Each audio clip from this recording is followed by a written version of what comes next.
even looking deeper under the hood, it's simply a series of mathematical operations, right? So the weighted inputs, the connections are weighted, and each neuron contains a nonlinear activation function. So there are lots of activation functions: stage, sigmoid, ReLU, lots of them. But really, the whole, I guess, point of this is you don't want the neural network to simply learn a linear function, because the data is very, most of the data, if you're classifying an image in a dot, it's non-linear when you look at that, if you want to be able to perform on those SAS. So the neurons are trained to filter and detect specific features or patterns by receiving weighted input and transforming them with the activation functions. As I said, there are lots of activation functions that you can use, but nowadays most people just use rectified linear units. And again, the nonlinearity is basically needed to learn complex representations of the data. Otherwise, the neural network would learn a linear function. And here it says ReLUs are more expressive than logistic functions and prevent gradient vanishing problem. But the idea of the gradient vanishing problem is that if you stack in deeper and deeper layers together, because the way this thing is trained is that when you feed it the input and all the activations flow from one end to the output, it eventually computes the loss or the cost function at the end and propagates the difference between the original label and the predicted label, and propagates that like through the network. It's possible that the deeper you go, like the error that you've computed, or the gradient, the error that you've computed, the effect of that error doesn't propagate through all the way through the network. So I guess ReLUs are really good because they're more expressive and they prevent this gradient vanishing problem. Right, so just the way I've described, the way it learns is basically by generating an error signal. So you have a labeled data. You can forward it through the network to get predictions. You update, you back propagate the error, so you compute the error. The error is basically, okay, we've predicted something. We have the actual label. Can we compute like a distance metric or something? Compute the distance between the predicted and the actual, and you propagate that error through the network, and you update the weight. So again, like what it's learning, the information is really in the connections. It's in the weights. So you update the connection weights so that the predictions get more accurate. And this is where it gets interesting. So how do you know that the prediction is going to get more accurate? I guess that's where optimization comes in, right? So you have a cost function. The cost function is how you calculate the difference, how it tells you, am I performing well or am I performing badly?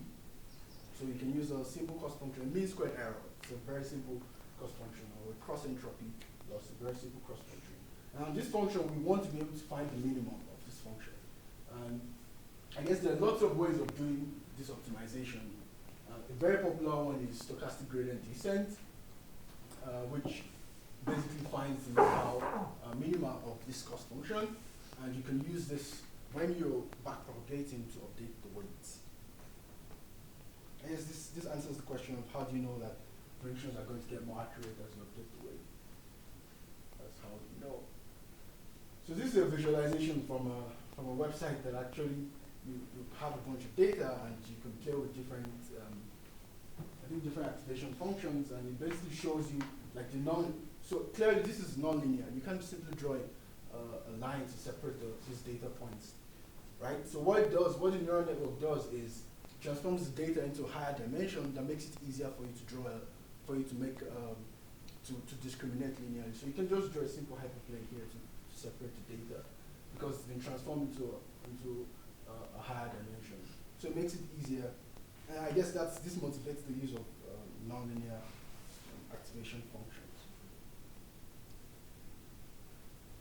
Yeah, so this is just going deeper into like other complex architectures of neural networks. So we've seen like very simple feed-forward neural network. You can classify a cat, but you can construct even more complex architectures. So think of So one of such architectures is a deep belief network. So you have two different feed-forward neural networks, for instance. And in between, you have something called a context vector. In this case, it's called a compressed feature vector. So you have an input. So a very good example is, so you have a document in a collection. You have a document, and you can convert that to like a bag of words. So a bag of words is just, you have a bunch of text, you want to convert it into a vector, so you can just do mathematical operations in it. You can transform this bag of words into like a compressed feature vector and use the deep belief network, or it's called an autoencoder. And basically you can say, so what you get out of that is, you have a feature vector that you can actually work with like mathematically. You can say, if we compress an article, a Wikipedia article